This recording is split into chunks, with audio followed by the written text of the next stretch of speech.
Tonight on Nation to Nation, Public Safety Minister Ralph Goodale holds a one-day summit on guns and gangs. Stakeholders from across Canada attended. An organization that helps Indigenous people leave gang life had this message. If we start labeling people as bad, there's nothing that we can do to help them. Whereas if you start to see people and focus more on the why people are doing the things that they're doing, then there's room for solutions. The National Inquiry into Missing and Murdered Indigenous Women and Girls made a formal request for a 2-year extension. Chief Commissioner Marion is confident everything can get done by 2020. We're very clear on the work that we want to do, that we need to do the job right. And we have a plan for moving forward with that. Nunavut was supposed to have signed an agreement in principle on devolution by the end of this month. The Nunavut MLA says rushing it is a bad idea. It might hurt our push to increase Inuit employment within the public service. Welcome to Nation to Nation. Hello, I'm Todd Lamoran. Public Safety Minister Ralph Goodale held a one-day conference on guns and gangs. Last November, he announced $328 million over 5 years to reduce gun crime. But there's been little mention on keeping Indigenous youth out of the gang lifestyle. APTN asked the minister what can be done about the increased recruitment by gangs on reserve. He promised discussions with First Nations, with a bottom-up approach, with Indigenous youth at the forefront. They will know their circumstances, and particularly their young people on First Nations will know their circumstances more and better than anyone else. So when we consult with First Nations, it needs to be in an open, inclusive, receptive frame of mind and not dictating policy from the top down. This will rely, if it's going to be successful, on First Nations young people themselves telling us what is the right shape of the programming and relying on them to lead. Stakeholders from across Canada attended and gave presentations, including a Saskatoon-based organization called Straight Up. It aims to keep people out of the gang lifestyle. Georgina's son is one of its program directors and a former gang member. As an ex-gang member, making these changes was extremely terrifying. If you had told me 6 years ago that I'd be in Ottawa sharing my story at a national conference around gangs and guns, I just wouldn't have believed you. Georgina's son joins me now. Welcome to Nation, Ms. Sun. Thank you. It's been several years since you left the gang life. How have things changed in all those years in Saskatchewan? Yeah, it's been a long, slow journey, long process. And, it just looks like lots of support from many, many different community organizations and, the maintenance of being sober, so being, free from drugs and alcohol, and the commitment to not only healing but to discovering, ultimately who I am and who I'm not. But what has changed? Have things gotten better or worse or stayed the same in all that time? Well, for myself, obviously things have gotten much better. I haven't been incarcerated. I don't engage in a reckless or violent lifestyle. And I guess the greatest part is being able to have connected with such positive role models and to ultimately step into that role of being, a role model for to other people, which again offers accountability to not only to myself but also, to continue serving and working alongside people who are either considering making life changes, leaving a gang, or staying out of prison, whatever it looks like. You heard a lot of things today that crime rates are up, gun violence is up. Is that something you observed in Saskatchewan as well, as far as gangs go? Mm-hmm. I think that for myself, and I know that the work that we do in Straight Up is more focused on being part of that solution. And, as long as there's drugs and as long as there's people who are, in trauma and for whatever reasons unable to at least to start to deal with their own trauma, you're going to still see that violence, whether it's facilitated by, inspired by the systems, the lack of understanding, racism, all those things that perhaps build up for somebody who's in a gang or in a life of violence and drugs and alcohol. So you got to speak for about 6 minutes. What do you hope Minister Goodale and everyone else there picks up from your presentation? We really hope to inspire people to consider that even if people have made life choices in violence or through gangs, maybe they've been incarcerated, that people are still human beings, and ultimately if we start labeling people as bad, there's nothing that we can do to help them. Whereas if you start to see people and focus more on the why people are doing the things that they're doing, then there's room for solutions and perhaps, to be able to offer that support to somebody who's hurting, and then in fact they can have the opportunity to heal. Do you think political will is there to do something about gangs, especially in the long term? The conversations that were happening today, we still have a long way to go, but the fact that those conversations are starting to happen and that Minister Goodale has pushed for this, from my perspective is it's inspiring, and I have to have hope that more voices will be at that table and that these discussions continue, that it's not just an annual event, or that it happens 3, 4, 6, maybe monthly, so that we can come up with solutions that will work, and that we have all people at the tables, not just the policymakers, but those people with the lived experience and the organizations that are doing such great work in the community that don't get that acknowledgement, and maybe they're not at the front lines, at least at events like this, but we know that they're out there and doing that work, and we need to hear from those organizations as well. So, is there anything specific that needs to be done to prevent Indigenous youth from entering the gang lifestyle? I think that, we talked about it today, the acts of prevention and intervention and suppression. I think that every single one of them is absolutely needed. And as far as prevention, we heard today at that conference, the good work that's being done in Alberta and ultimately across the provinces and in Canada. And I think that, as long as we start to hear what's working, and again work collaboratively beyond the boundaries of whether it's racism or non-understanding or ignorance, we really have to move past that as a nation and start to work ultimately as one towards one common goal. And if that is to dismantle racism, deter our young people from going into gangs, then that should be our sole intention, and everything that we do, we work towards that. Do you think that's where it all starts? It's racism? I believe that it's one contributing factor. If you look at people who have traveled through the child welfare system, people that have lived through trauma, people that have lived through, estranged relationships, the lack of identity, the lack of culture, the lack of language, those are just some major factors, but there's so many things that Indigenous people in Canada face today, not just our young people, and so that if we can start to heal as communities, and we have our answers, we do, and we need to start working together. And so to be able to step up and attend these conferences and to make sure that our voices are heard at that policy making level is absolutely imperative for change to happen, and I hope that it continues. Child and Family Services got a boost in funding from the recent federal budget. Do you think that'll make a dent or reverse the trend?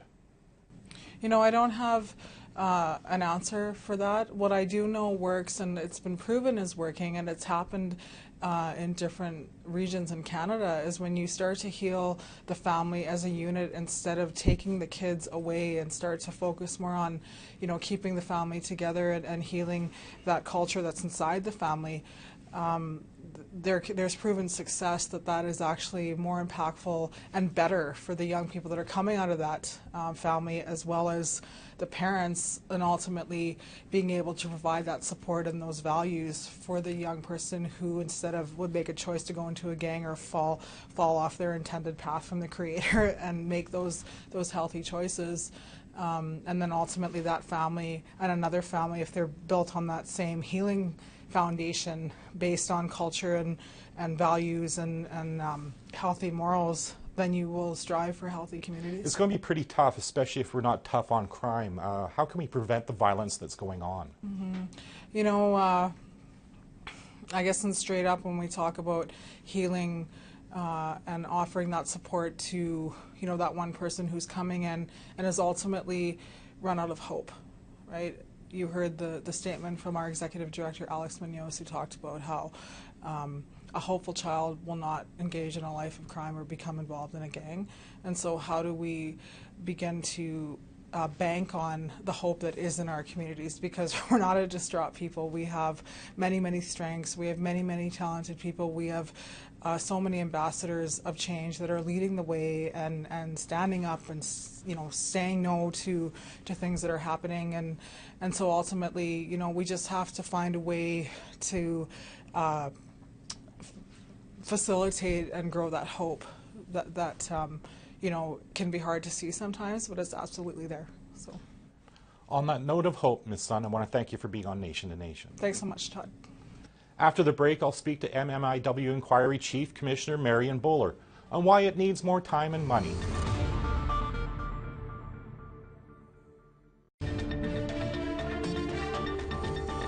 Welcome back to Nation to Nation.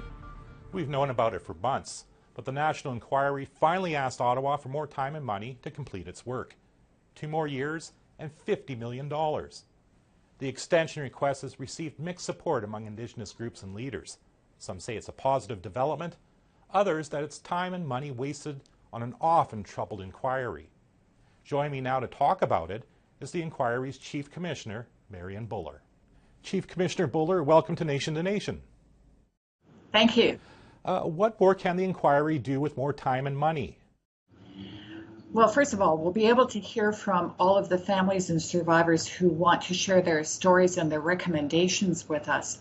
But also it means we can do more in the way of investigating policing, investigating things like child welfare, also reaching out to marginalized women as well. It'll provide us with the opportunity to give more depth and breadth to our investigation of the systemic causes of violence.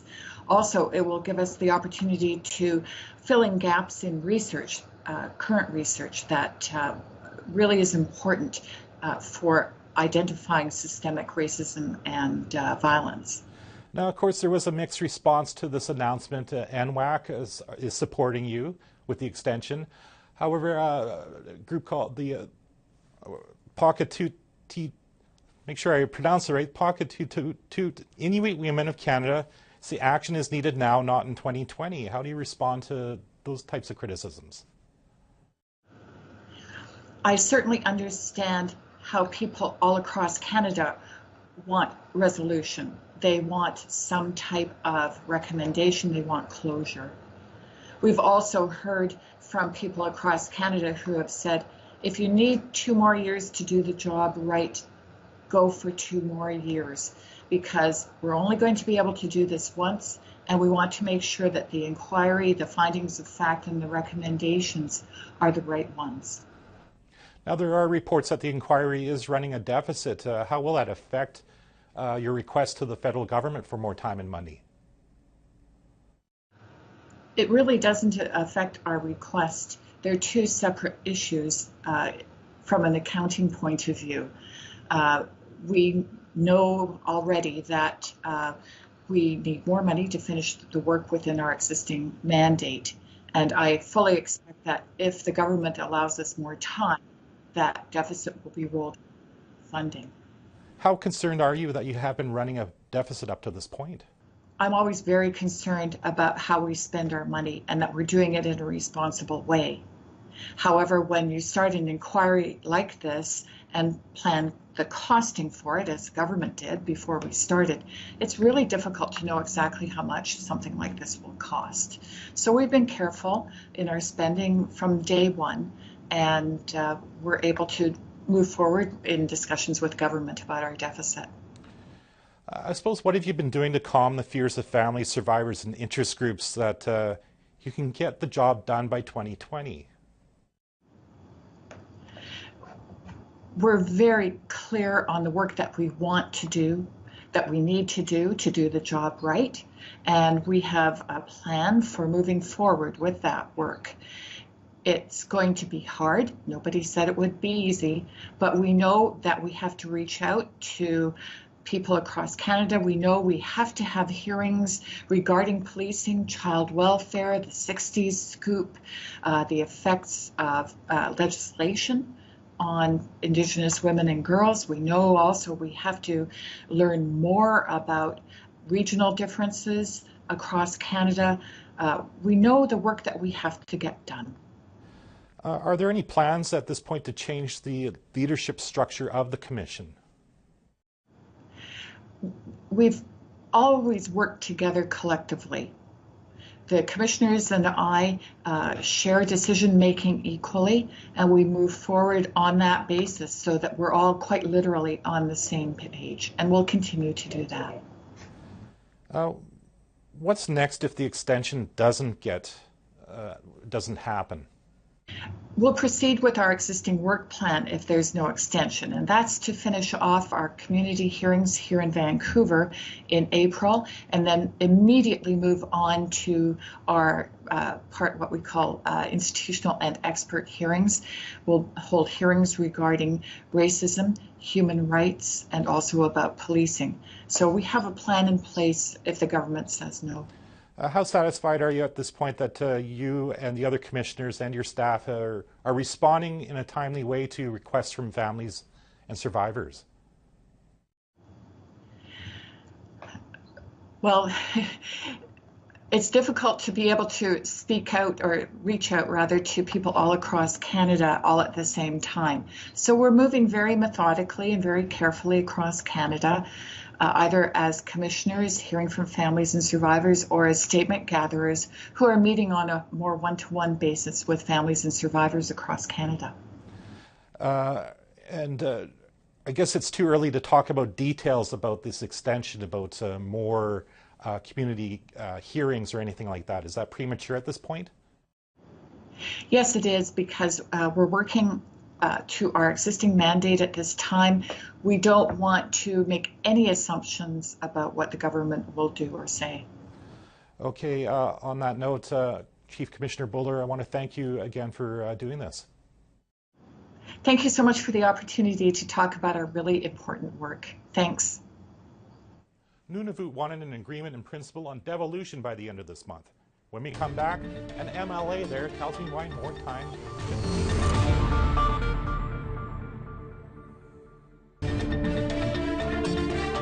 Welcome back. This is Nation to Nation. Talks are currently going on here in Ottawa between the federal government and the territory of Nunavut. They're negotiating the federal powers that will be transferred to the territory. It's a process called devolution, and it's already happened in the Yukon and Northwest Territories. The goal was an agreement in principle by the end of this month. But Nunavut MLA John Main doesn't want a deal to be rushed through. He joins me now by phone from Iqaluit to explain why. Welcome to Nation to Nation. Thanks, Todd. For our southern audience, can you explain exactly what devolution is? Well, in a nutshell, Todd, devolution is the process of giving a territory like Nunavut better control over its resources.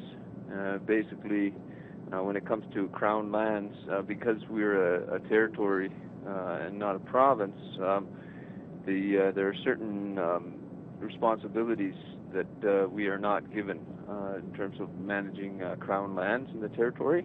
And so under the devolution agreement, if a devolution agreement was reached, Nunavut would be given responsibilities that right now are handled by the federal government, and that includes taking over staff positions, basically positions that are jobs that are done right now by the federal government here in Nunavut would be done by Nunavut government employees. In question period yesterday, you pressed Premier Paul Kwasa when he said there were significant gaps in negotiations. What are your concerns? Well, I think, Todd, my first concern about this whole process is that it's been going on for a long time, the devolution negotiations, that is. And, you know, right now, currently, Nunavut government, we're investing over $2 million a year into a devolution secretariat that handles the negotiations. And so we're putting money into this every year. And I'm not denying that it is an important objective, but in my mind, this is an objective that should be looked at in terms of a long-term view, and it's not something that should be rushed. And just, I guess, a bit more background, the Nunavut government right now, we have about 4,800 positions within the territorial government, and only about 3,500 of those are filled, as of the latest report from the government. So basically we have a huge number of vacant positions here within our own territorial government. And so in terms of taking on additional responsibilities and taking on additional jobs from the federal government, there's a huge gap there in terms of the capacity that we have to do the work that we have currently. So there's a lot of questions there in terms of the timeline and our own capacity to handle increased responsibilities. Why would a rushed bad deal be worse than no deal at all?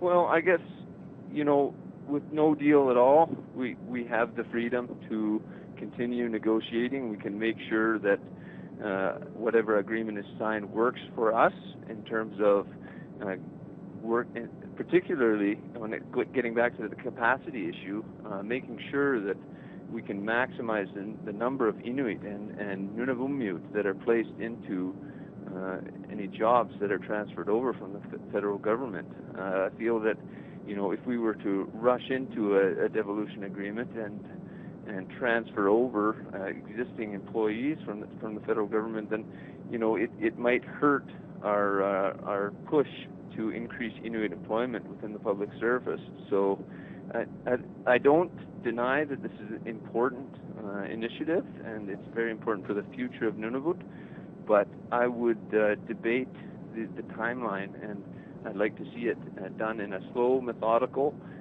very long-term oriented manner, so that whatever agreement that is reached works for us in Nunavut.